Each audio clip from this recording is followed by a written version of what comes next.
Serial वसुधा के आने वाले अपकमिंग ट्रैक में होने वाला है हाई वोल्टेज ड्रामा, क्योंकि अब करिश्मा ने धर पकड़ लिया है देव को और देव को जान से मारने के लिए उसे जलती हुई लकड़ियों के बीच में वो बैठाना चाहती है। उसे बांध दिया है और लगा दिया है अब फोन हमारी चंद्रिका को फोन लगाकर बताया है कि तुम्हारे बेटे की जान जा रही है, बचाना हो तो बचा लो।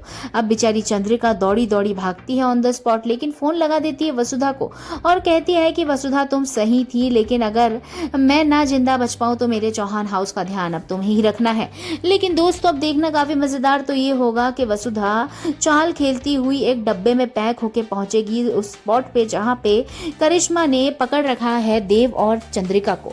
अब वसुधा जैसे ही वो डब्बा खुलेगा तो वसुधा बाहर आएगी, लेकिन वसुधा ने पहले से ही इन्फॉर्म कर रखा है पुलिस को और अविनाश को सब कुछ पता है। अब देखना मजेदार ये होगा कि अविनाश कैसे टाइम पर लेकर आएगा पुलिस को और बचा लेगा अपनी माजा और अपने भाईसा की जान। लेकिन अब वसुधा कैसे बचाएगी दोनों की जान, ये तो देखना काफी मजेदार होने वाला है। लेकिन वसुधा अपनी हिम्मत से दोनों की जान बचाने वाली है और अविनाश की हेल्प से बुलाने वाली है पुलिस को और पुलिस पकड़ने वाली है मेघा और करिश्मा को। फाइनली इनका भी अंत होने वाला है। लेकिन अब मेघा और करिश्मा के इतने बड़े कांड के बाद चंद्रिका को दिमाग आ चुका है कि देव के लिए वसुधा से अच्छी लड़की कोई नहीं होने वाली है। तो तुरंत ही बिना देर करते हुए चंद्रिका देव का हाथ वसुधा के हाथ में थमाती हुई नजर आएगी और पीछे खड़ी हुई मेघा और करिश्मा अरेस्ट हो रही होंगी और ये सब चीजें देख रही होंगी।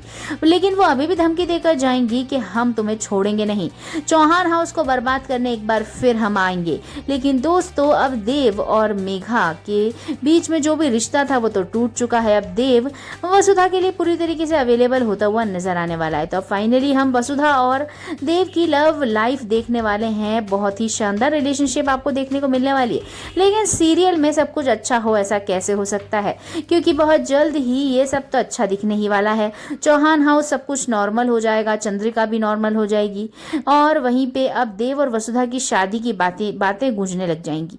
लेकिन अब देखना मजेदार ये होगा कि आखिरकार ऐसा क्या होगा, कि कैसे पता पड़ेगा अब कजरी के बारे में देव को, क्योंकि ये तो केवल माधव को बात पता थी और माधव तो बेचारा शूट हो चुका है करिश्मा के द्वारा।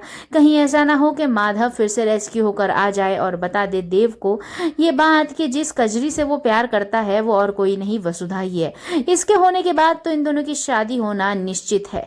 लेकिन सीरियल में एक बार फिर आएगा बड़ा ट्विस्ट और एक बार फिर मातम के बादल छाएंगे। लेकिन वो क्या होंगे तो आगे ही देखने को मिलेंगे। फिलहाल अभी तो आप एंजॉय करिए अच्छा समय, अच्छा देव और वसुधा के लिए सारा समय।